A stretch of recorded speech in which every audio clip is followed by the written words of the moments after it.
Натуральный сироп от кашля и для очистки легких. Лавровый лист очень популярен, часто используется в кулинарии и сохраняет свои вкусовые качества. Целебные свойства лаврового листа с давних времен применялись при кашле, простуде и бронхите.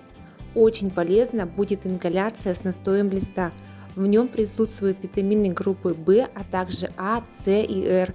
Содержит марганец, железо, кальций.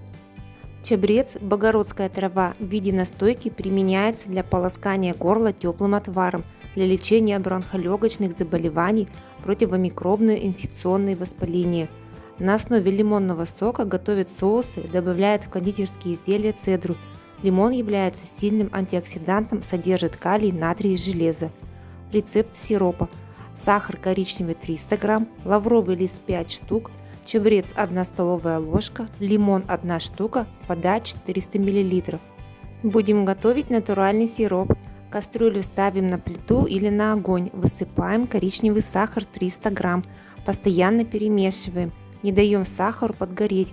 Постепенно сахар растворяется в однородную жидкую массу. Доливаем воду 400 мл в растопленную сахарную массу.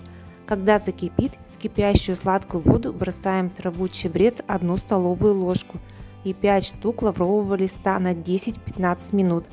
Затем снимаем кастрюлю с плиты, оставляем содержимое до остывания, лимон тщательно промываем под проточной водой, не снимая шкурки, режем на кусочки.